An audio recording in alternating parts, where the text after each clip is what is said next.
internet. Welcome to the Intoxicated Podcast, a weekly comedy talk show that dives into the personal lives of comedians, experts, and creators. I'm your host, Sarah McClellan, a very amateur stand-up comedian and self-proclaimed sad girl. It's the comedy podcast with a lot of heart. Feel hard and talk hard. This is the Intoxicated Podcast.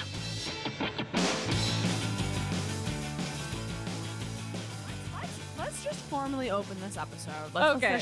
We're going to officially start. Everything has been off the record. Everything's been off the record. All of that offensive stuff we were just talking about will not be put into this podcast. I'm so excited to be here with somebody I just met. Yay. But I've been talking to for a while. I think, a little bit. Yeah. I am so excited to welcome comedian. She is an illustrator and an animator. So super duper talented. Luba Magnus. Yay. Hello. Hi. Welcome. Thanks for having me. Oh my gosh. Thanks for doing this. This is such a weird way to kind of meet someone, just stick a light in their face and a mic and say, "You ready to talk?" Well, I guess the way we officially met was because I was trying to figure out what shows I was doing, and the way that we were introduced was literally me being like, "Hey, someone told me that you might be okay putting on a show while I'm there," which is an insane way to meet someone. Hey, person I don't know, want to do some work? Please. What you don't know about me is that I'm a workaholic. So that message was crack. That message was thank you. And yet we both got too busy to do. Okay, so we need to talk about this because I loved that interaction we had when I messaged you, because things really got away from me and show it's weird here in Halifax because I have some connections with venues, but I've only done a couple comedy shows on my own. Okay. So I know people and I can kind of make things happen if I really put my mind to it. But then things got so busy, and then eventually I was like, holy shit, Luba's gonna be here. Holy shit, I told her I was gonna try to get a weekend show for her at it was probably gonna be Gus's, honestly. And I just dropped the ball completely. And then I had to come forward and just be like, Luba, I'm so sorry. I was essentially I didn't make it happen. But in all fairness, I see that you're booked on a lot of things, so I feel like you're okay. I was. And then a million times I was like, oh, should I message her to be like, don't worry. But then I'm like, how does that sound? I don't like how that sounds. And I'm like, I feel like we're both just doing the same thing. We overcommitted. Yeah. We overcommitted, and then we were embarrassed about not accomplishing something that we couldn't do in the first place, which is so funny to me. But I love it brought that. us closer together. So I was just like, oh my gosh, do not worry. Yeah.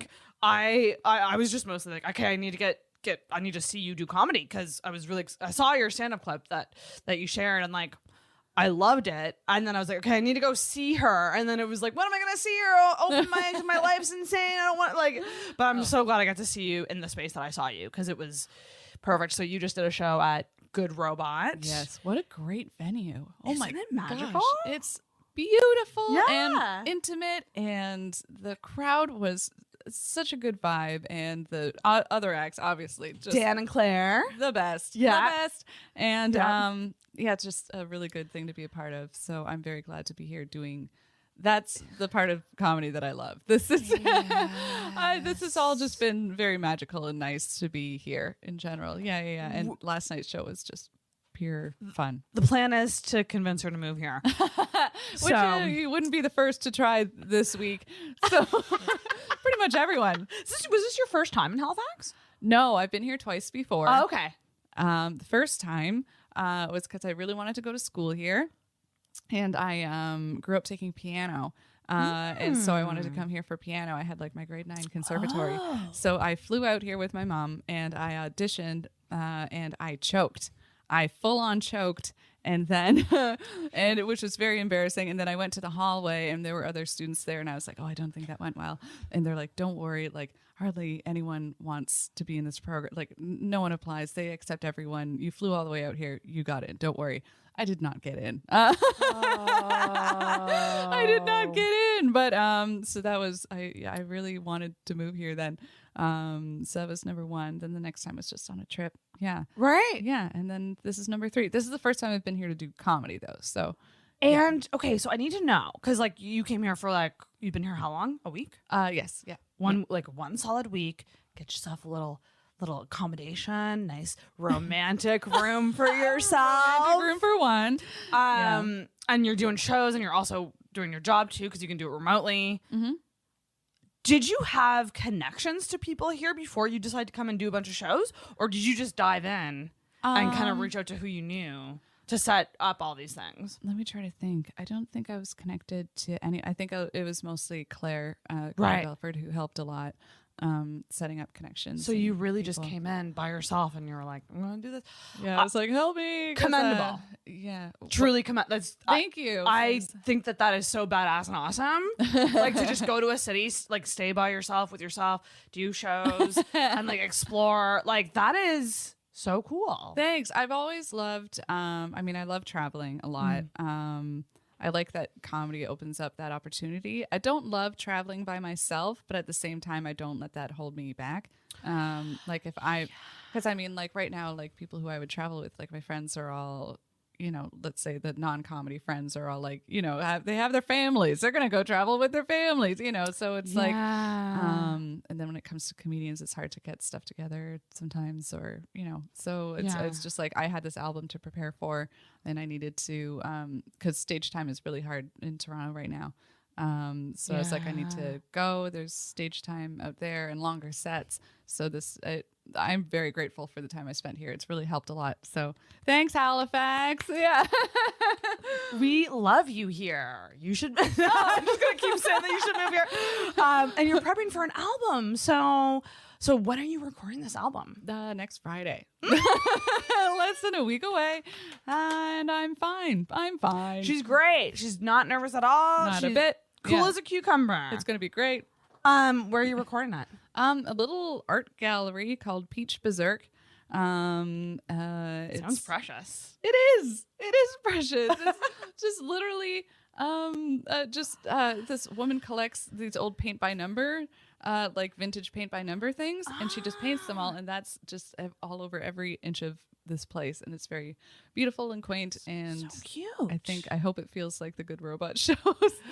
The intimate, like we're all hanging out. Yes, yeah. That vibe is so important for comedy. Like it's truly special to be in a smaller room where you're close to people and it's set up for a show. Yeah. Because like me and Sarah were talking about that today too. Just the idea of like doing shows in restaurants or doing shows where like people are going for food and then trying to like do comedy for them. It's just it's tough. It's hard. I don't like it personally. That's just me. There's some mics here that happen in restaurants. It's not just you. Yeah. And I don't like it. I don't like to compete with food. Yeah. Yeah. You know? Especially sometimes in Toronto, it's like we feel like we're bombarding people with our comedy because it's like, oh, we showed up with a microphone. There's an open mic happening now. And people are like, okay, I guess I got to go somewhere else. And that's the thing, right? Because I respect that being in that space so much because so many times I've gone out with like friends or whatever, really just wanting to have a drink and chat. And then like live music will come on or something and you're like, yes, I don't want to do this right now. And I respect that. I'm like, you know what? I'd want to leave too. Yeah. So you really have to set a space up properly for a show. And you need to make comedy feel important. Yeah. It is important, but you need to convince them that it is. Yeah. By like really establishing like, here's the stage area. Put a spotlight to make it feel like a show, like you're watching something important. Yes. Yeah. Something is happening. And it's important because I'll argue that comedy is art and it's important to make it feel that way. Like you need to have the space and the time and the atmosphere. Yeah. Yes. Yeah. I don't know. It's so key. It's so key. Do we have a Starbucks? Yeah, do you want some? Yes. Sorry. I heard you come in with it and I was like, me money. So when we were ordering this Starbucks, it was so strange. On the app, you can't just get regular tea.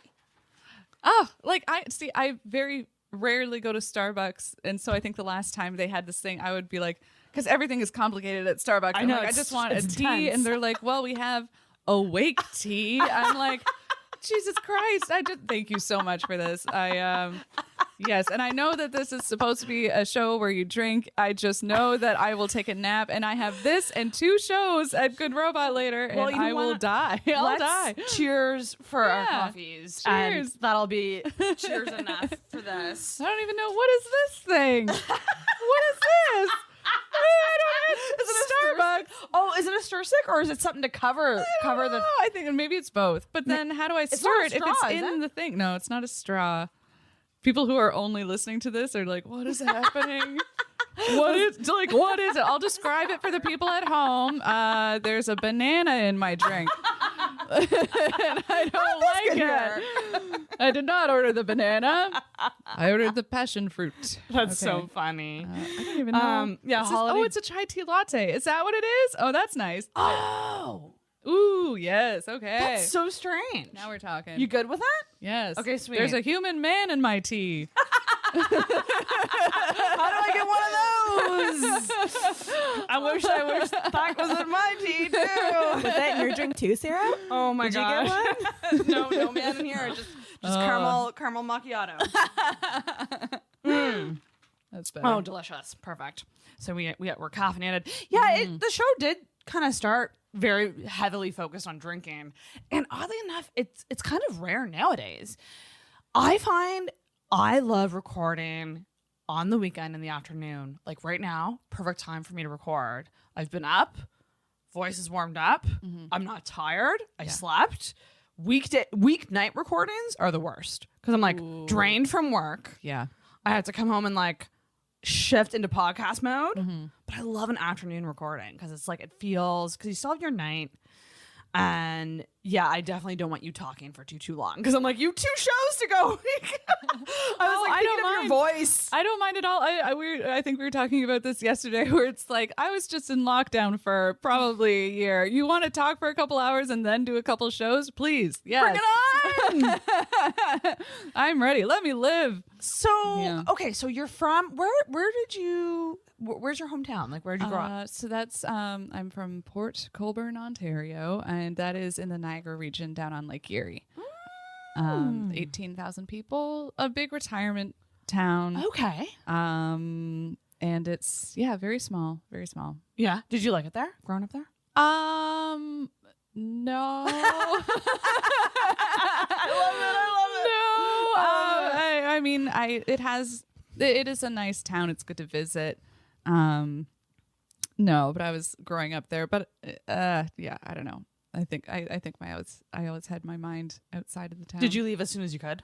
Yes. Yeah. But you know what? That wasn't even me. Literally, my parents raised my brother and I like, listen, this is a small town. This isn't real life. The second you can, we're sending you to school. And it's like, okay. But then that was a lot of pressure too, because I didn't necessarily want to go to school, but I was very grateful to be out of Port Colborne. Yeah. Right. Interesting. Yeah. But they're still there. And it's nice in the fall. Yeah. We got boats. I grew up near the water. So that's one thing I like about nice. Halifax is it's just like, oh, you got the water still there. But the ocean is a different beast.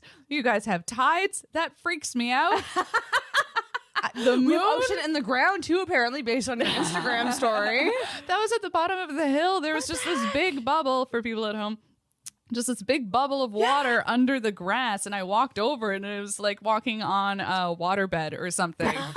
It was so weird. I'm like, what? Bizarre. Yeah. I wonder what that was. I don't know. We can check it out later. Where was it? At the bottom of the big hill? Was it Signal Hill? Is that what the Signal. Close, honestly, very similar. Citadel. Citadel. Where's Signal Hill? What's that? Signal Hill, is that in? Oh It's in no. Newfoundland, right? I don't know. All I know is it's a band. We know it's banned. I think it's a new. I'm Can so you Google sorry. it, Sarah? I've been here a think week. I should know. I'm so sorry. I to honestly think it's in Newfoundland. That's what I'm calling it. Oh yeah. I think it's in yeah. Newfoundland. Okay. I Sorry. think it's like a touristy place in Newfoundland. I think I Very remember going there and it was really windy. It's like a cliff. It's like a big cliff in Newfoundland, and there's wind. St. John's, Newfoundland. So it wasn't that. It was you're just the big hill. Yeah. The hill. So funny. And it's Signet Hill is freaking- at 230 Signet Hill Road, St. John's, Newfoundland. There we go. We A1, found it. A1B3, in case you want to send them a postcard. I think you should have asked the Hill before exposing their personal information. So sorry. You she's just giving out the Hill's phone number, giving out the address, everything about the Hill. Age, height, eye color. Age, height, location. Yeah. ASL. Or ASL? Age? Age, sex, location. That was a thing that's in right. chat rooms. That's right. When you would start talking to people, you'd say, ASL? Question mark. Yeah. And then you'd lie Oh my God. most times. Back in the day. Right? Uh-oh. Am I right? Yeah. Chat rooms and shit. ICQ. There we go. ICQ. That's how it sounded. Uh-oh. Yeah. Here's my impression of ICQ. Uh-oh. Oh no. I miss ICQ. It was quaint. It was great. What a great word choice. You had your little flower, and when you were connecting, it had the red. It would go with the green petals and the red petals, and the loading would be like the Going one around red. the flower. Yeah. That's lovely. The other thing I think about all the time is MSN Messenger. Because do you remember the nudge feature? Which I hated that. I hated it. I adored it. Because I wish that was around now. Do you remember the nudge feature? It was I don't essentially remember the nudge. I just remember typing like, "Hey, you there?" That was back when this Please was run a me back. novelty. Like, oh my God, we can communicate. What? Oh God, I don't miss that. Yeah. The nudge feature was it would play a sound and it would shake your screen, like it would make your screen like look like it was having a seizure because it would essentially like make you respond to someone. Oh, and I think if that feature was around now, there would be less ghosting because it would be too annoying to ghost someone because they'd be nudging you all the time, My God. right? Yes. There's some things we had right back then. And I miss putting, music lyrics. Yes, song lyric in my profile name for some reason. Those were the original subtweets. Yes, If you were pissed at someone, it would be some Avril Lavigne song. You would Yeah. followed by a bunch of symbols. Yeah, and then people would ask like, "What's this mean?" I'm like, "No, I just like this music. It doesn't means mean nothing. anything. Don't ask me." Yeah. Ugh. Meanwhile, it means everything. Do you know what's so funny? I still do that in some ways on I would say Instagram captions and the occasional status I'll post a lyric. Oh. I'm still a fucking dramatic emo bitch. You can't take it out of me. You gotta live that life. That's fine. If that's you, do it. do it. You gotta just own it. Yeah, Own in the the emo. in the words of Sloan, if it feels good, do it. do it. Slow. There, that's your next status. There we go. It feels good. Do it. Oh my gosh, too funny. So you are the same age as me. We're in the same arena. Arena. Yeah. We're in the same- I'm an 86 baby. I'm not 86. I was born in. Yeah. I'm 35. She looks really young for 86. Wow. I need to know your skincare. That's all this banana in my tea. It's good for your skin. That potassium. So you're from Ontario, and so what made you did your sort of animation illustration stuff come first and then comedy, or like how did these two things mesh together? Ooh, that's a good question. They kind of happened. It was a happy marriage between those two. Oh, I yeah, love because I that. started in comedy, and then what I started doing, and this is so long ago, but I would just like film these little skits and then edit them. Then I realized, I'm enjoying this editing thing. So then I went back to school for editing. And then that's how I learned the software to teach myself animation.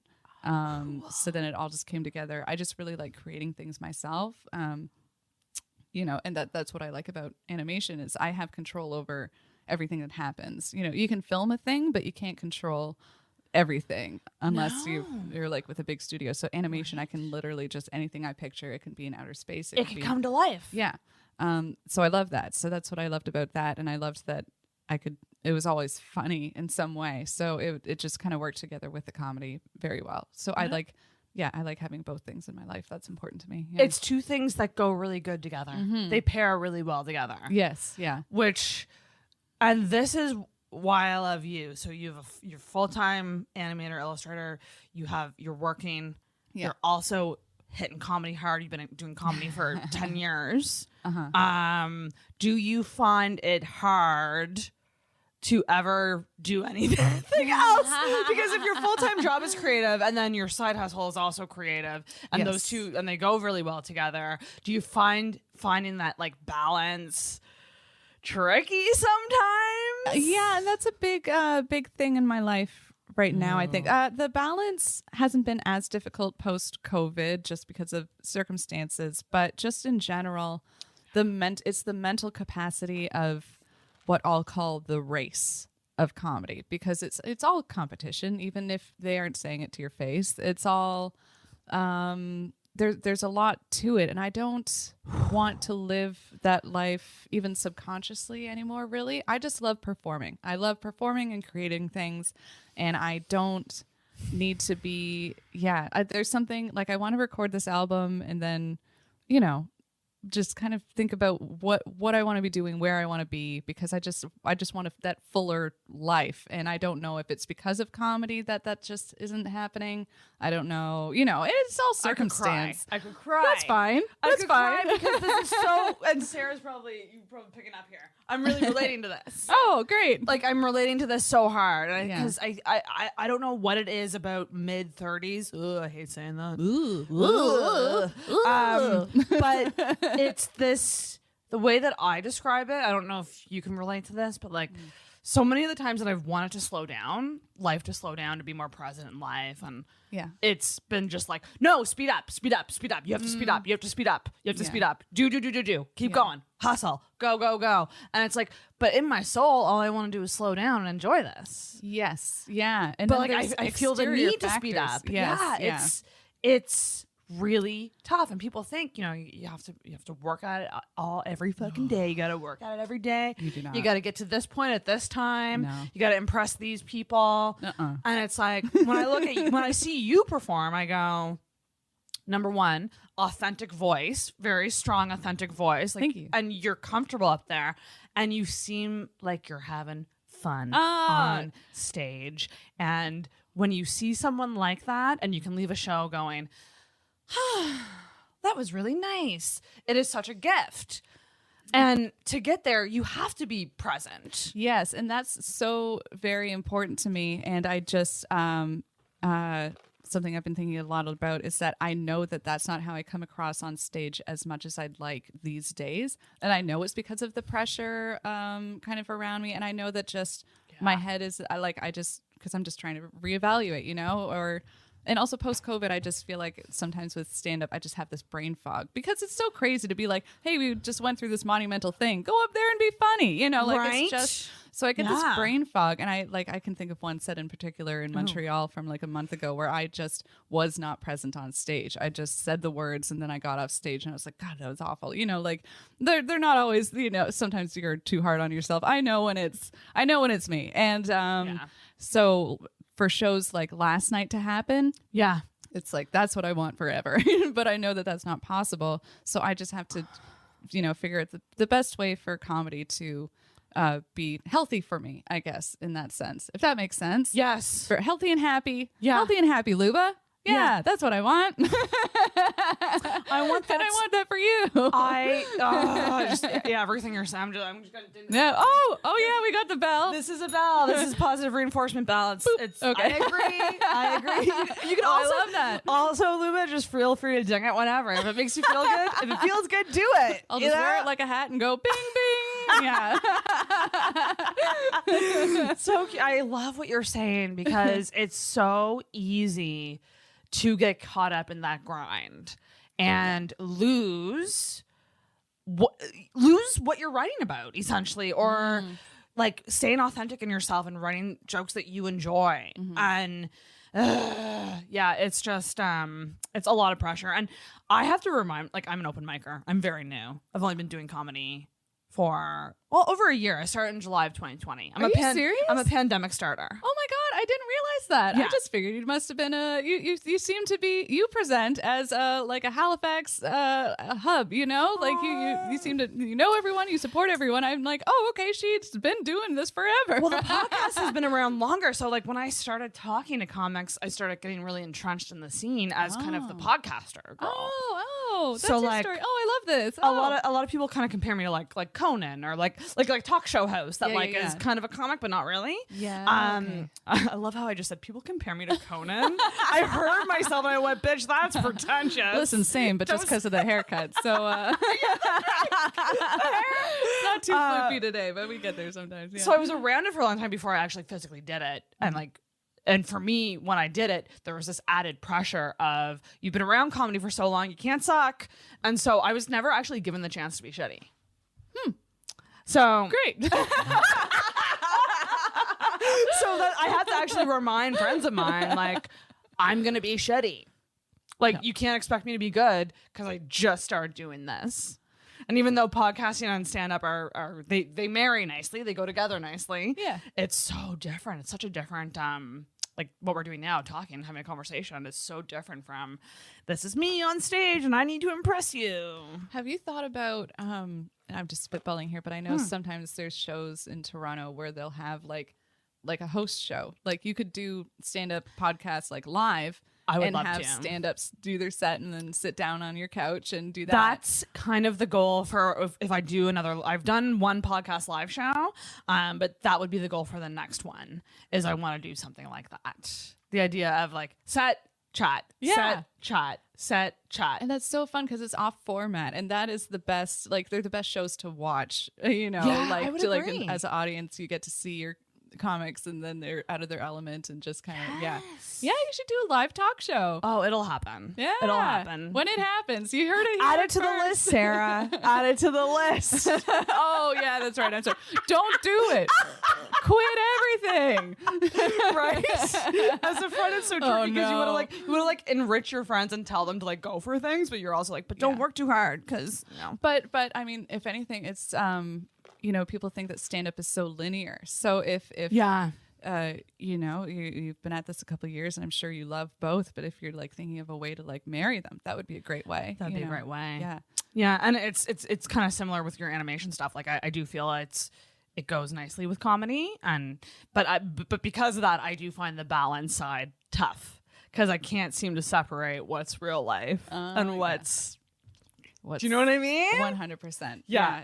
It's true. It gets tough. It gets tough. Do you take you time a lot?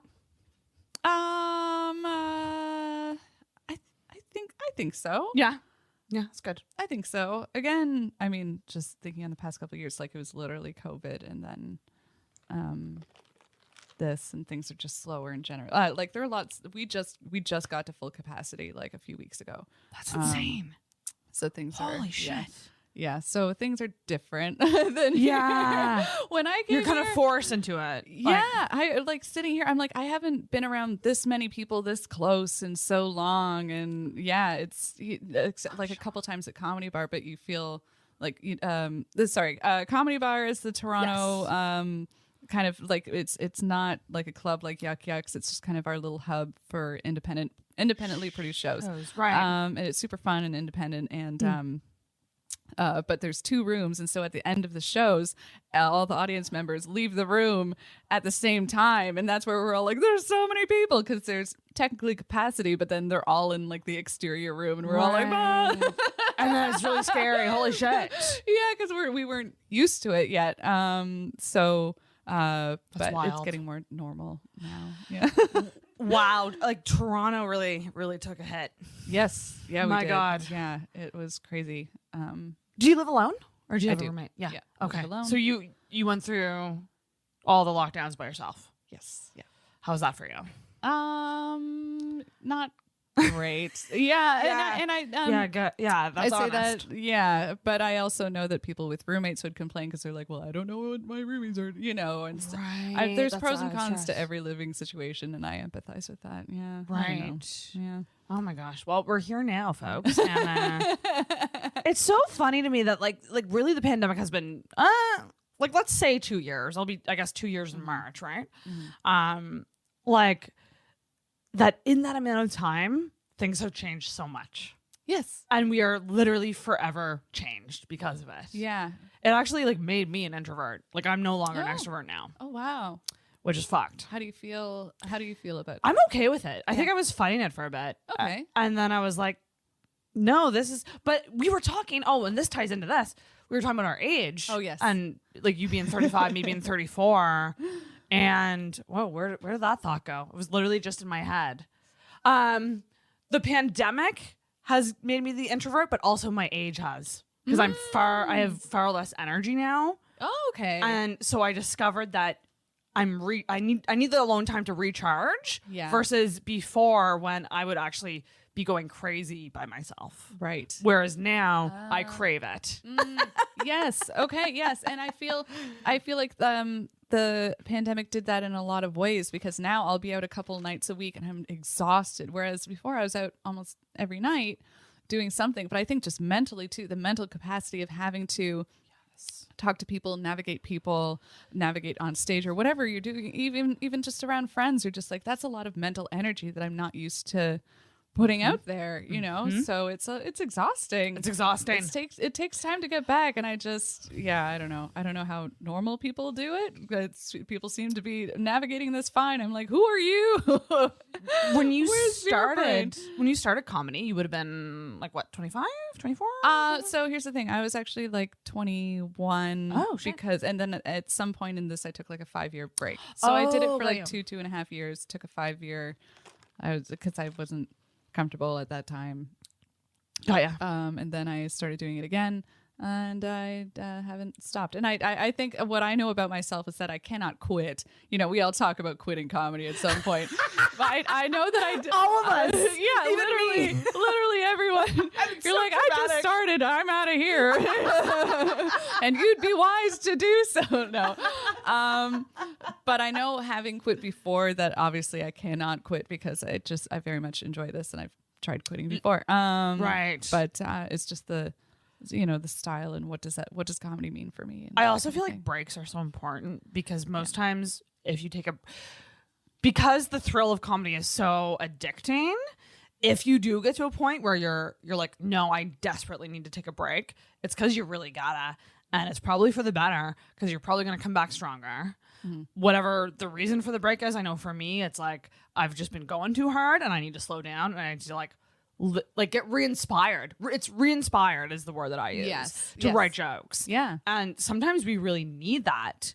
And then we come back way stronger than we were before. So breaks should be encouraged, not stigmatized. I agree. The hustle mentality is very not a healthy way to live. Some people live by it. It's good for them. I don't know. That's fine. Good on you. Have fun with that. Yeah, great. But it's to me, when those people then talk or look down on the people who do it differently, I'm like, we don't all have the same path. We don't have the same. It's just again, that's just a toxic part of comedy, when people start putting their how they would do things onto other people, or if you're doing this way, that's wrong, or Totally agree. You really got to just be looking out for yourself and no one else. Yeah, because that's an important thing in general. Not no one, but maybe not in general, but especially comedy. You're gonna look out for yourself more than anyone else will. I promise you that.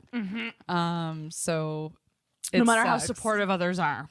Yeah, like you said, there's a competition element. Which is also a sucky thing about comedy. I need to ask you this. I kind of hate that I'm asking you this. Oh no. But I talk a lot on here just about the experience of being a female in stand-up. Okay. And how it does feel more competitive amongst women, because there is that scarcity complex of like, normally most shows have only 1 or 2 women on. Oh. Do you feel that to be the case? Because I feel like women are so supportive of other women. Like the most supportive people I know are other female comics that are also supporting me, and I'm supporting them, and everyone support. Right. Yes. Yeah. But there is an element of like feeling like there's competition. Yeah. Do you find that to be the case?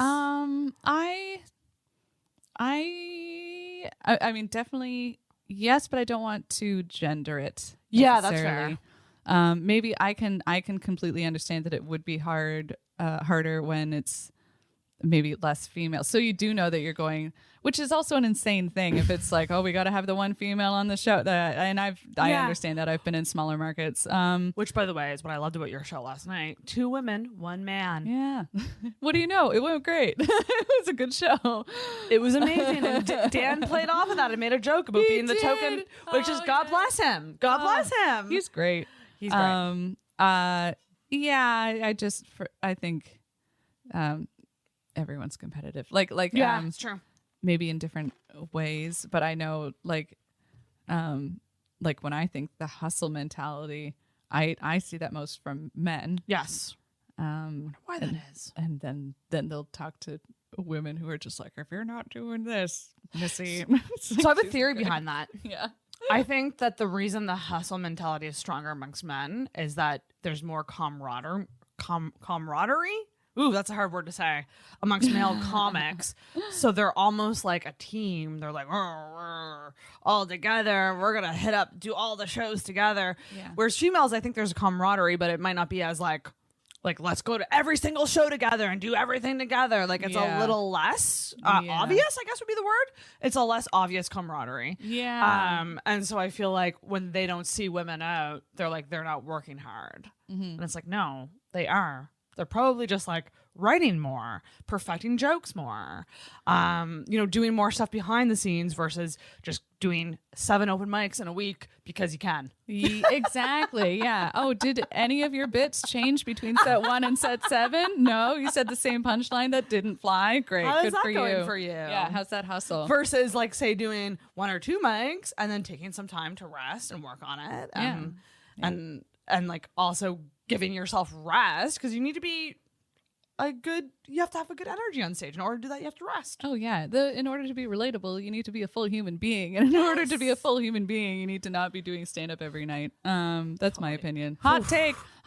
Unpopular opinion. Is that your unpopular opinion? No, but it is now. Don't hate me for this, but it's time for an unpopular opinion.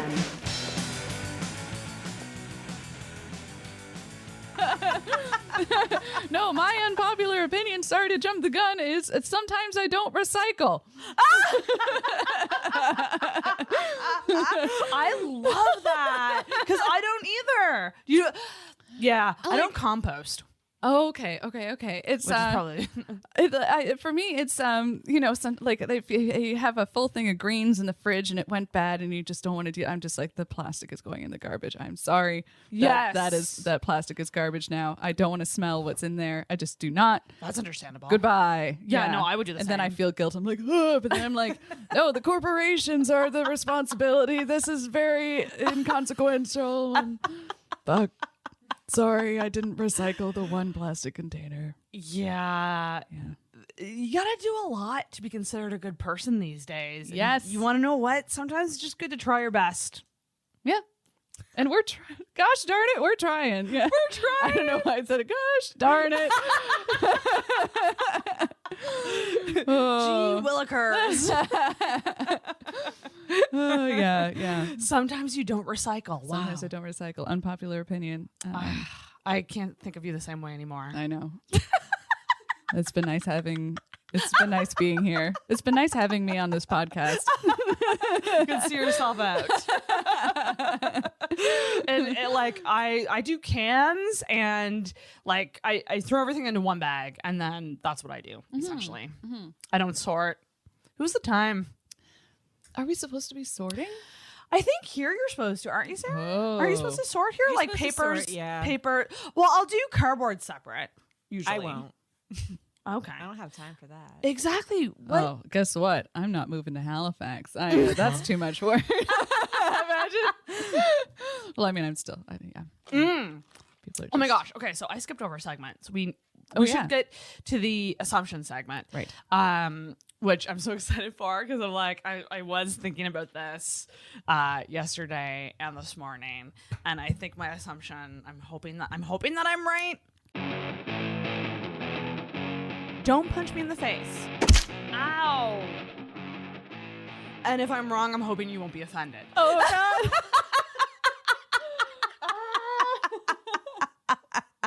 So you're adorable. Thank you. And you make me so happy. You're like the human, like you're human serotonin. Like you're so cute, fun on stage. And so I think you are someone Who doesn't recycle? who does crafts. Who does crafts? Oh. Thank fucking God. That's the reaction I get.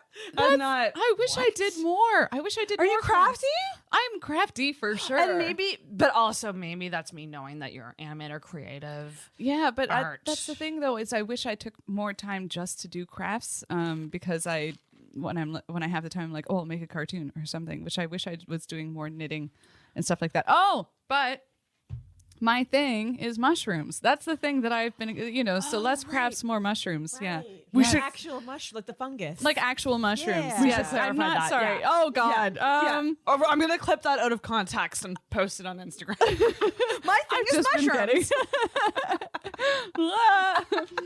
So yeah, explain the mushroom thing. I think they're cool. This is where I just lose my mind. And They- I'm like, they're just the coolest. They are really cool. They uh, are very cool. Yeah, and once you start looking for them, okay. So for the record, I've never done magic mushrooms. I've never tried them. I want to. I just don't want to do it at a party. I don't want to. I need to be with someone or like that I really trust. I don't want to. I don't want to do them alone. I just need to have the perfect environment to try mushrooms. Yes, I'm with you. Yeah. You want it to be special, like losing your virginity. Oh yes, that's all I want. yeah. Yeah. That special time. You want the right circumstance. Yes, To yeah. feel comfortable to do them. Yeah. Yeah. But as far as just this goes, I just got really into, learning and identifying them. And once you start looking for mushrooms, they are everywhere. They are Interesting. everywhere. You'll walk out your front door now that I'm mentioning this, No and way. you'll be like, oh, there's mushrooms at the bottom of that tree, Whoa. It's crazy. They're everywhere. There's different kinds. I like learning what you can eat and what not. I've never eaten of any of them that I've found yet. I don't feel like I'm that I good don't at think it. you should. Eat I them. agree. Yeah. I think they're poisonous. Well, not I all. feel. No. Like, No. I mean, there's some that you can definitely afford. Actually, yeah, I was doing some research, and there's a lot of good foraging here in Nova Scotia for for mushrooms. Actually, I went to the Christmas market with Meg McKay. And there was a man there selling books, and one of them was a foraging mushrooms book for Nova Scotia. And I was like, do I buy this? And I'm Did like, you when am buy I going to it? be back in Nova Scotia to forage mushrooms? But you should buy it, and then that'll give you a reason to come back to Nova Scotia. You're Use right. it as Fuck comedy. motivation. I'm coming for the mushrooms. Yes. Yes. Yeah, I don't know. And they're beautiful. They're just gorgeous. They are really pretty. Yeah. And you see so much cool art, like Yes. with mushrooms in it. Yeah. That is like this is weird. But like if I was like this is the weirdest thought I've ever had. If I was shrunk down to mini size, like little mini Sarah, like Yeah. if I was like this big, Yeah. I would love to just like bounce up and down on a mushroom. Yeah. Like in what's the video game that does that? That's Mario, but also Smurfs. Yeah. They loved under the mushrooms. Yeah. Yeah, like if that would be the first place I would go, would be to find a mushroom, because they seem like a bouncy castle. Yeah. Yeah. You're right. You're right. Also, those ones that you see in Mario, and most of the time the red ones with the white spots, Yes. super poison. Don't eat those. Oh, Yeah. Those ones are poison. Yeah. shit. Yeah. So, do you actually like eating mushrooms? Yeah. I grew up hating them. I Yeah, would me say too. over the past 5 years, they've really grown on me. I Yeah. like them. Yeah. I like them on pizza. Oh, yeah. I like Yeah. them fried up with some onions. I like them in soup. Ooh. A good cream of mushroom soup. Yeah. Oh, love a cream of mushrooms. This is the content your listeners are here for. Mushroom soup. Good soup. This is it. I love that. So you're into mushrooms, but you don't craft. I mean, like I do, just not as much as I wish. Yeah, I've got my craft kits. I've got my markers. I was like, I hope that this assumption is not offensive. Oh Lord, no. Because I think because I just get such like a cute, fun vibe from you that I'm like, I could see you being someone to like do crafts. Oh yeah. Have you ever hosted a crafternoon before? So it's an afternoon where you do crafts. I haven't. I want one. Oh, let's do it now. If you do it with me, I will help you with it. I will have do some it. rockets and some candy bars. Yes. Like, let's do some crafts. like art was my favorite class growing up. I loved art class. Yeah. Were you into art class? Yes. Like what age group? What like are we talking? We did art. So I did the last grade I think I did art in was like grade 8. Okay. Yes, though that age group of art was great. Right? Yes. Yeah. I wasn't allowed to take art in high school because I was already taking drama, and my parents said you're taking enough artsy things. artsy things. Ugh. Artsy things. So and then I love how we now call it I'm that. a Like- professional artist. So did you that. Yeah. when did you discover you could like draw and like Oh, I can't draw. No. or, like but like don't you kind of need that skill to like because all my stuff I is guess on the it's- computer. I guess I'm it's just totally way different. better. Like if you were to like, I mean, here. draw a Ooh, draw me. Okay. Here. She's doing it. What? I love this so much. I also really love watching people draw. I think it's so relaxing. I think she's nailing it so far, to be honest.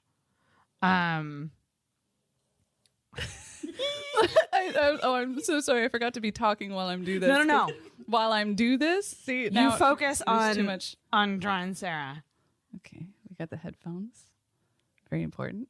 Oh my gosh. Okay. Yes. Should I stay still? Yes.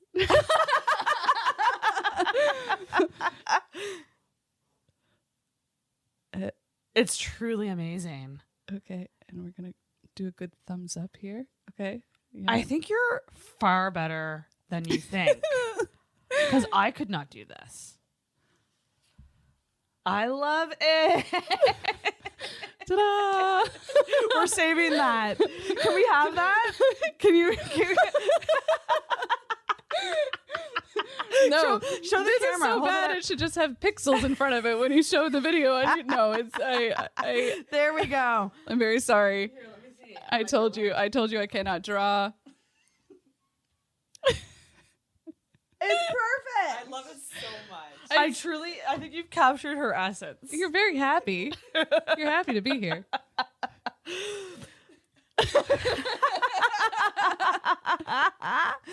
That's I'm crazy. glad we went on that journey together. Yeah. Me too. Oh man. I'm gonna get fired tomorrow. they're gonna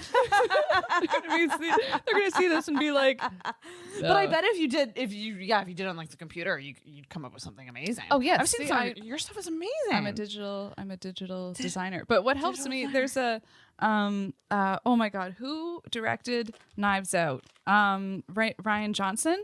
Yes. Okay. And there's a good he tweeted a thing with like a picture of his storyboard. So to make a movie or animation, you draw it out first that the cameras know what they'll be shooting. And you know that epic scene where the girl is just sitting in front of the knives. I haven't seen this the movie. Oh, you haven't seen that? There's a girl, she sits in front of knives, and it's this Okay. beautifully shot scene. And you see the picture that he drew for the storyboard. And it is just a stick figure, worse than this, and just of this girl with these like cross-looking knives, just like pointing at her. It's like this most epically beautiful shot at the end. It's just like, yeah, you don't need to be a good artist to do to do art. Draw to do art. Yeah. You make such a great point because really all it is it's like a little map. Like it's just kind of telling you this is what I'm envisioning, but what you're actually envisioning is so much more than what you're putting down. But it's Yes. it's like a guideline. Yeah, my brain works faster than my hands for sure. So it's just like, here's what we got, and then I have to go like boop boop. I feel like Yeah. like do you feel like really relaxed when you're doing illustration? Like Yeah, like does it zen you out? yeah, like when I get really into the zone for animating and stuff like that, I'm just like, yeah, take a good weed gummy and then start animating, and then I'm good to go. Yeah. And you narrow in on it, eh? Because I can see how it would be. I don't know if addicting is the right word, I'm sorry, but like if you start something, like you just be really wanting to finish it. Yeah. Yes. Yeah. Yeah. Unless it's a book. I can't finish books. Oh, girl. And I don't mean writing. I No, mean I'm reading. the same. I've read. I have so many. I've read 3 chapters of every book I own. There you But go. only 3. Yeah. I do not finish books either. No, it's I hard. find it very hard. I don't know why. I just, I'm enjoying them. I just, at one point you put them down and you don't pick them up again. I don't know. I like starting at the end of books and then working my way to the front because I hate like not knowing what's happening. Oh my God. Are you confused? No, Wild. I like figuring it out. It's like a puzzle. That's crazy. I love that. I've never heard of anyone do that. Wow. Okay, when you said that you read them, did you say you read them backwards? Yeah, like I start at the end of the story and then like work my way up. Are they all choose your own adventure? Is that what we're reading? They are when I have the Yeah, they are. But Yeah, you don't mean actually reading it backwards, like reading the sentences backwards. You mean like, because can you imagine? You mean like you read the last chapter? Like I'll read the last page in the book and then, like, work my way up. That's crazy. I love that. Yeah. That's It's My fun. God. That's what makes reading fun. I mean, I never finished a book before backwards or forwards, but But it's funner backwards. yeah. Huh. I can't imagine what it's like to write a book. It seems like a very daunting task, Yeah.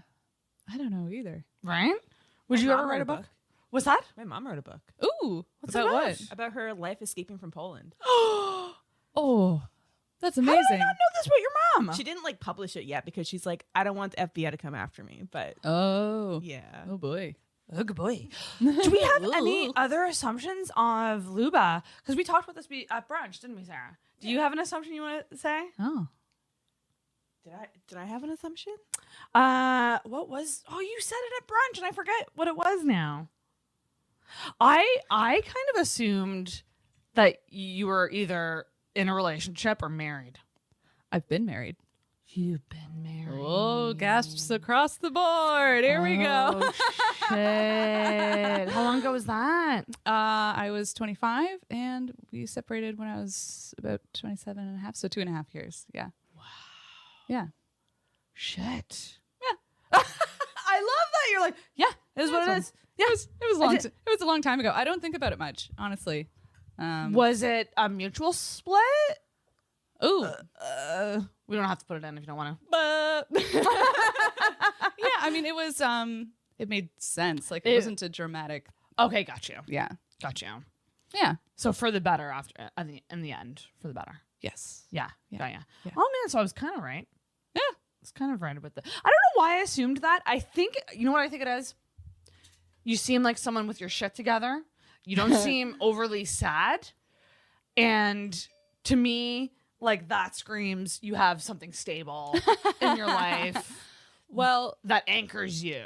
I guess and I think we were talking about this earlier, like I've done a lot of the mental work, like I've done a lot of work for myself, on myself, and I have a good understanding of who I am, Yeah.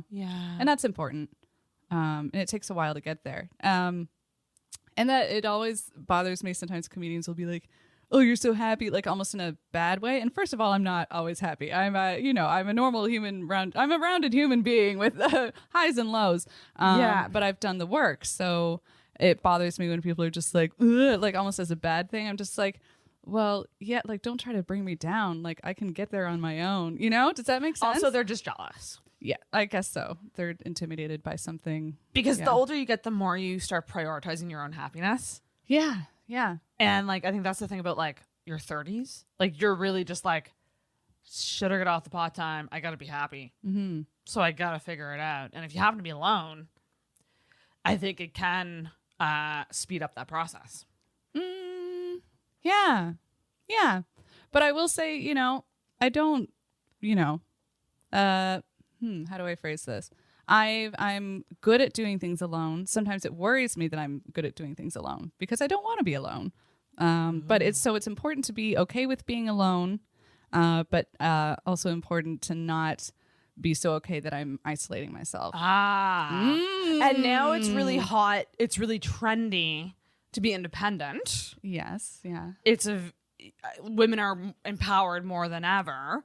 But I find because of that, if you're someone who does want a partnership or a family or some sort of system, it feels weird saying it because you're supposed to be embracing independence and being hyper independent. It's like, no, it's good to be able to be, but it's also okay to want things. Yeah, of course. You know? Yeah. Yeah. Yeah, frig. Because being independent's exhausting sometimes. Oh, yeah, it's very exhausting. You know, like even if I have a headache and I'm out of Advil, gosh, I would like someone to just step out and get me some Advil. That's all I want. Oh my God. I'm so tired of going to the store just like, it's the little things we miss out on. Those little things, being just a little bit of sick. care. You know, there's self-care, but then there's literally having someone to help. And you don't want your whole job to be taking care of someone. You know, obviously in relationships, there's balance and you're caring for each other, but it's the little, if that makes sense. That makes total sense. Yeah. And it's so nice to talk to someone who's my same age. Yeah. When I talk to younger people, I'm just like, you'll get here. Yeah. They're just like, chin up. You know, you're cool. I'm like, I know I'm cool. I mostly watch with amusement at like, you know, people in like their early 20s, like really just like having fun, enjoying life, probably like drinking a lot.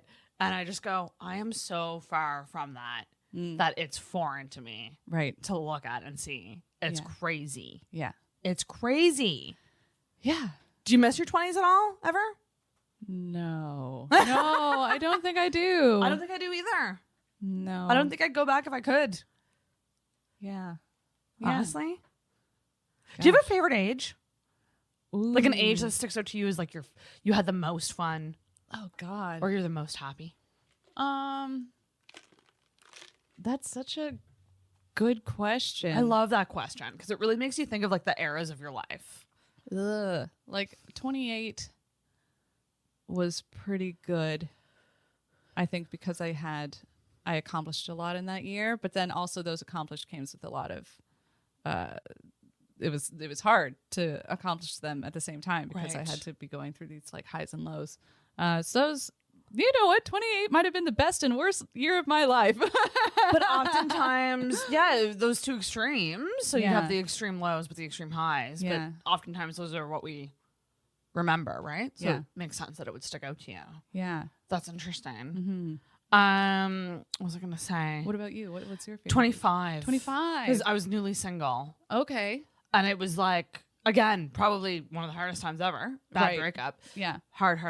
But then like, I think it's so sad to say, but like, I feel like it's because I had hope because I was like, oh, like I'm single now and I can have fun and I'll find someone. And like, that was the last time that I was like, and I'll find someone. Like very soon things shifted to, oh, finding someone's harder than I thought. And oh, this is surprising. I thought I would have found someone by now. And now I'm like, will I ever find someone? And it's just kind of gets worse as you go on. Right. 10 years of being single. It's not easy. It's not easy. Yeah. And it's when people say things like, oh, it'll just happen.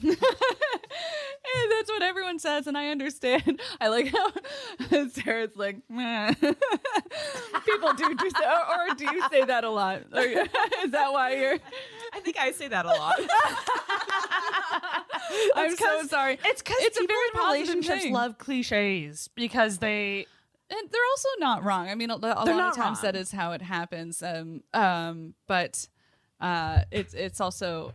Maybe just on the receiving end of it, it's just such a weird thing to hear because it's like, I know that that's positive and I know that that'll happen, but I just don't. Sometimes you just want something to hang on to, and that's like the most emptiest statement. There's nothing. But it's very nice, and it's very. You can hang on to the kindness that comes from it because love will. Here's my thing. I do believe in love. I don't believe in like. I don't believe in like, oh, it's meant in the stars or whatever. I just believe in like genuine energy and human connection. I believe in love. So. I've seen it. So at work, I work on a podcast all about love stories. And so my job is essentially trying to find love stories and hearing from all these couples. And there's no way it doesn't mean something that I got the task to do this podcast, being single for 10 years and like being very sad and never having that connection. Like I genuinely, even past 2 relationships, I was like, I've never had that connection. I see so many healthy relationships, and I know what it is now, and it's even more frustrating because I'm like, no, I know it exists. I'm not that bitter. I know it exists. Yeah. But it's like I don't see that for my life, and that's Aw. sad. Yeah. Do it is. you want to see it for your life? Oh yeah. Okay. Oh yeah. Okay. But you're not allowed to want it. Yeah, you are. You're not allowed to want it. You're not allowed to. Won't come around if you want it. So yeah, it's just tricky. So you're single and dating around right now? Are you on apps, looking, not looking? I'm not on the apps currently. It's very overwhelming, but I've been on the apps. Fair enough. Play some more music or bombs going off. Yeah. No, I'm open to dating. Yeah. I guess. Yeah. Yeah. Not I guess. Yes, I'm definitely open to dating. And I love I that. actually, you know what? I was thinking about this the other. I feel more open than I have in quite some time. Like I'm just very much being myself right now, and I think that energy is hitting. I hope. I don't know. Yes, it is. I don't know. I think it is. Yeah. You know, and I'm not saying like, honestly, it's been a little bit, it's been a minute since I've been on a date, but that's fine because I still feel like the energy that I'm putting out there is very much the ready, warm energy. And that's but important. also you're open to receiving that. And I Yes. think that's the key.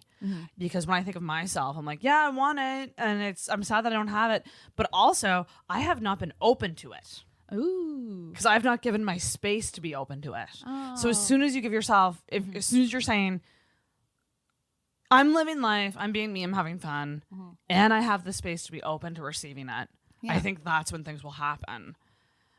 So I say good on you. Thank you. Keep doing the thing. Oh, thanks. That's I guess. Hope, you know, it'll all, yeah. Well, all probably happen the way it's supposed to. It's That's just exactly it. yeah. Listen, it'll happen when it's It'll come. when you're least expecting it. Oh, right. I say that a lot too. Yes. Because it's true. Yeah, I don't know. Yeah. Okay. Next segment. This is a deep one. Ooh, And I mean, or it doesn't have to be deep, but usually it is. What's wrong with you?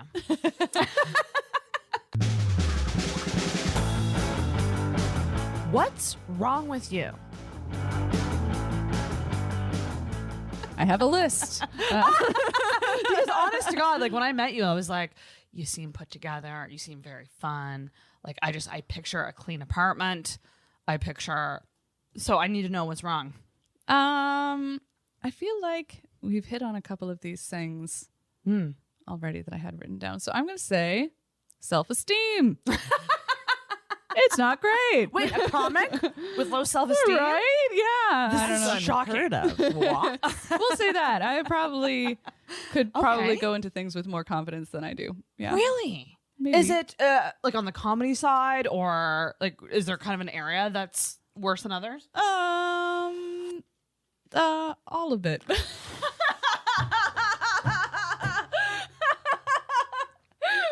Everything. Which is, and this is why I find it fascinating, because people who perform for others usually have such low confidence. Right. And it's a fascinating thing to me because other people would not. And that's why I asked this question on this podcast, because I have performers on, I have comedians on. And a lot of times we're seeing the performance, we're not seeing the person. So it's interesting. So low confidence. How do you deal with that? I don't know. Or do you, maybe you don't. I go home and I, cry and then cry some more. Do you think it's, I don't cry that much.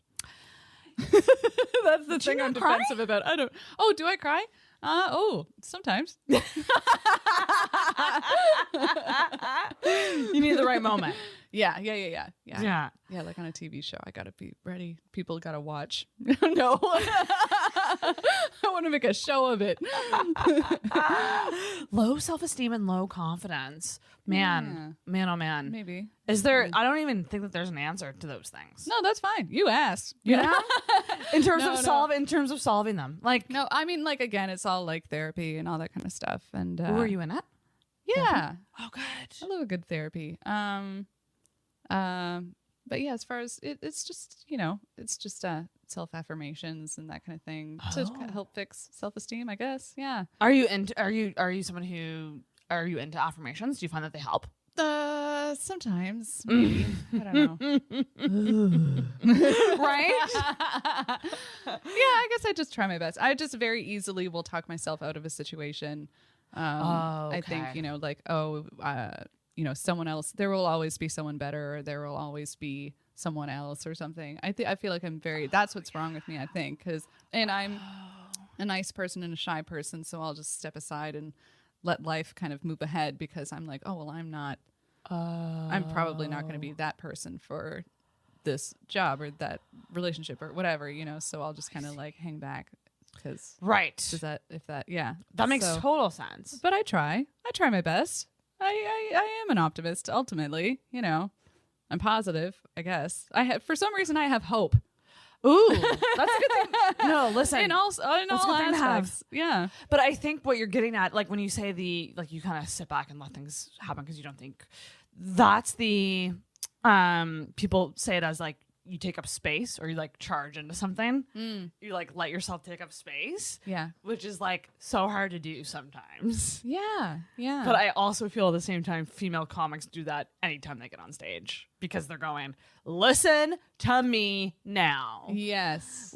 And so you're doing that. But yeah, in other aspects of your life, I can see how that would be challenging. Just in general. Yeah. Because I don't, I don't want to fight, and other people have free will, if they want to choose me for whatever, then they can't, so I'll just kind of step aside and let life happen. Does that, I don't know. I no, it does make sense. It makes me sad. Oh no, I can't wait to hear the clip that you used to promote this episode. I really can't. No. Hey, welcome to this comedy podcast. Luba hates herself. I think most people do, though. I feel like most people do feel that way. And it's I think at the end of the day, you just gotta be yourself. And that's exactly it. Because I think there's a lot of people who don't know how to be themselves. Yeah. And so I think that's what that's my affirmation. It's just like, have I been myself? Have I been respectful? Have I been, a kind person? There's some tricks to it. Are you someone who apologizes a lot? Oh, yes. Yeah. So I heard that a way to get around that is to stop apologizing. You just say things a little differently. So you could say like, thank you. Or like, okay, say you're running late. Mm-hmm. Rather than coming in, I'm so sorry that I was late. Thank you so much for waiting for me. Yeah, that's a good one. And like literally just stopping yourself before you say it. Even if you go to say it and you go, no, I'm not apologizing. Thank you for waiting. Like it's just these like little steps. Yeah, that's a good point. I'm gonna write that down. You should, yes. Thank you instead of which might not work in all situations. Yeah. If you hit someone with your car, don't say thank you. Thanks for being a part of this experience with me. I've learned a lot. Thank you so much for getting in my way and making me late for work. No. Yeah. I've heard that can help. But the thing is, and you probably know this too, like being at the age that we are, it's like we can only be who we are and do what we're doing.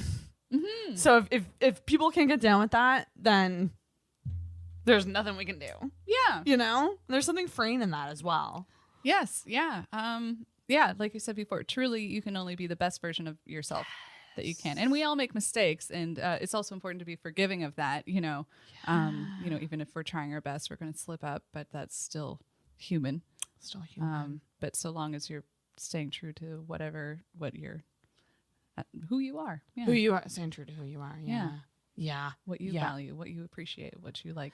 I just find confidence so interesting, because usually it's the people who I see as the most confident that aren't. And I find that putting on the mask thing such a fascinating, just idea of like the way that humans are. Because truly, like when I see performers, when I see musicians, comedians, like I'm just like, yeah, they're to do what they do, they must be confident, and it's never the case. No, I like comedy just because it's the only way that I'm very free to be who I am. Yeah. Also because I am a quieter person, people are like, oh, you're so quiet, really, you do stand up. It's because that is the only situation where I feel fully comfortable. No one can interrupt me. I can be myself, and that's part of what makes it work. Yes. You're given the space to do that. Yes. Because you're given a microphone and a stage. It's absolute freedom in a world where I'm otherwise feel very small. Small, or, I have to, like we were saying, make space for other people, like give them my space because they're, more commanding or louder or, yeah. You people pleaser? Yes. Yeah. Oh, yeah. Oh, I love making people happy. I love that. I love it. Even in how you responded to my question, you instantly perked up and said it in a fun way. Yeah, and also because I'm like, oh, this is getting sad. I need to cheer up your listeners right now. Yes, I'm a people pleaser. Please keep listening. I'm fun. I promise. Yeah. I am a people pleaser. Yeah, I don't know. Yeah. Same. Welcome club. Nice. Welcome to the club. Nice. Sarah too, right? Yeah, we're doing it. Raising the roof. How is anyone out there being sad when they can be here with us? We'll make you happy. We'll make it happen. Oh, man, that's so funny. Okay, let's change gears though. Let's change gears because I want to know. So I think people bond over the things that annoy us, whether that's big things or small things. Okay. Like what pisses you off. So I wonder, do you have a rant? I do. For me. I need to rant. And I have a question because I really Do you have to pee? I have to pee. I knew it! Go do that! Yay! She did. You must have a way to I don't know why I sensed that you had to pee. Do you have a rant? I do have a rant. Let's hear it. Here we go. It's a hot topic. I think that people getting their wisdom teeth taken out is a conspiracy. Ooh. I think. Oh, I kind of agree Hang on. with this already. Hang on. I think a lot of people need their wisdom teeth taken out, but I think the way that dentists approach it in that you're going to need them taken out as a blanket statement is a money grab. Yep. And I don't think that's a thing. Can we ding the bell Can I any comment harder? on that? Yes. Yeah. So I got my wisdom teeth taken out, Uh-huh. and like it feels like they're growing back in, Oh, or they didn't like take them out properly. That's possible. I don't know, but like I can feel like weird bumps, like where my wisdom teeth were. But I'm not a dentist. I don't know. I don't know what that's from. I don't know what's Oh, going on. that might be an infection. Or scar this was tissue. like 15 years ago. I got them taken out. Oh. So I could not agree with you more. Hey. I think it's they told me the words they used was we recommend you get them out. Yes. And I went, do I need to though? Probably not, because like they're growing straight up Right. and they're not like in the way of anything. They give me a headache maybe once a year. Okay. And I'm like, that's not enough for me to get them out. So I'm not doing it. But every time I go, I'm like- told I got to get them out. And I will refuse until the day I die. There you go. Damn the man. Yeah, that's right. Like, there's no way everyone, like, I know, I understand. Maybe I would have not liked the wisdom teeth. Maybe it would have been bad, but like, wait a minute, you know? Did you get them out? I got, they're out. Did Yeah. you how old were you? I think I was in grade 11 or 12. So pretty late. Is that too late? Does that sound right? I don't know. 12? Grade 11 to 12 for wisdom I feel like teeth? any Grade 11 age. and 12. I was like, I was in grade 10 when I got mine out. Grade 10, maybe it was grade 10, something like that. Mm-hmm. They hadn't come in yet, and it was the weirdest thing because I had to go. Some people get it done in the dentist chair. I had to go to the hospital. Like, they sent me to the hospital, full anesthesia for like a full procedure, and I'd never had that done before.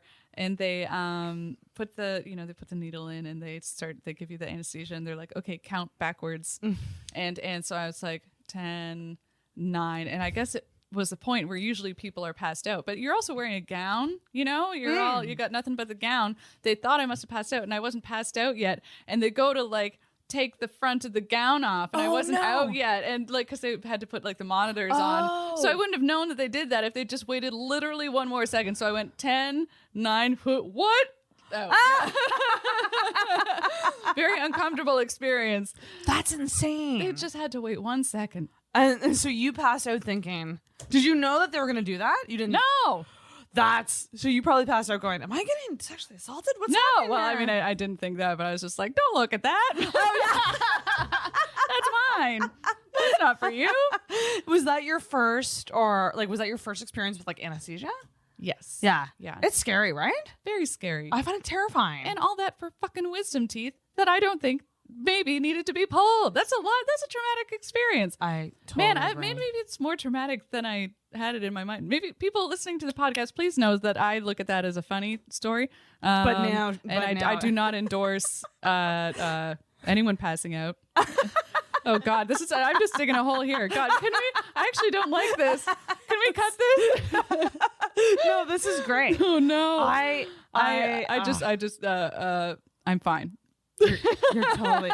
She's gonna be bringing it up with her therapist later. Oh no. I knew that there would be some point in this podcast where I say something that I'm just like, oh God, wow.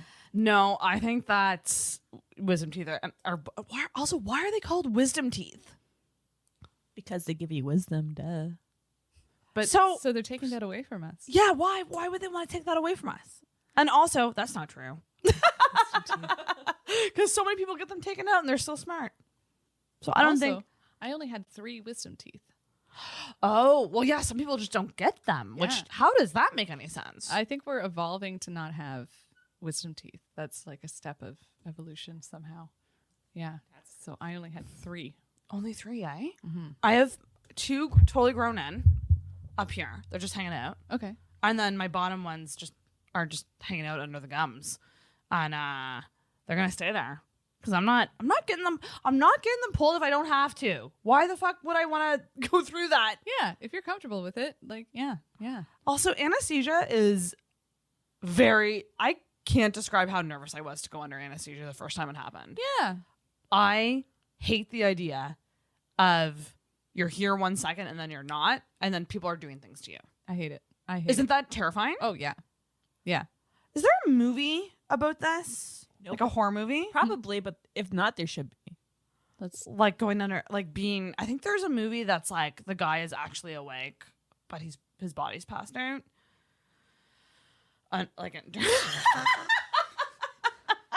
Your face. I hate this. Do you have any like weird fears? Ooh. Are you scared of anything that's like fucked up or anything or funny or very ordinary, but you have a fear of it for some reason? No, not super fucked. Like probably just your classic, I don't know, scary things. Classic existential dread. Sure. Yeah. Yeah. Yeah. I don't like movies with a lot of body mutilation. Oh yeah, fair. I hate that. Yeah. Like the Saw movies and stuff I will not watch, like that kind of thing. I hate that. I don't get how people enjoy those. I don't know. I love them. Oh. Why? Can you tell us why? I don't know. I just love them. And I you're find allowed that to. so That's weird. No offense, Sarah. That's okay. Yeah, I don't really like extreme violence or like slasher or like Mm-hmm. like yeah, I'm not into that either. Yeah. Do you have anxiety? Yes, mostly social anxiety. Okay. I have it takes me a while in a group of people. Yeah. To just feel Comfortable. comfortable.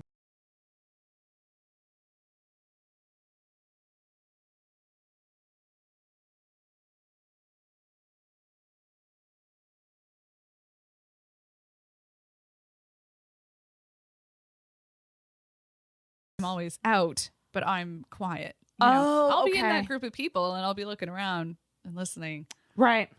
But again, that comes back to, letting other people talk over me and that kind of thing. Like I'll just kind of like, I'm just Right. like, well, yeah, they have things to say. And if I say something, it'll be dumb. So I'll just sit here and act real nervous and then things will be fine. Yeah. Sometimes it's more comfortable though. Like if you're comfortable doing that, like do it. Yeah. That's what I say. Yeah.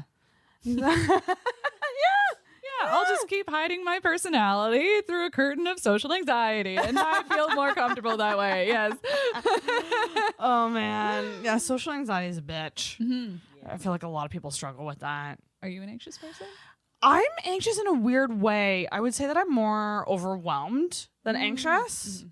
I don't know if that's like much different. I think the things that stress me out are like, how do I act around certain people?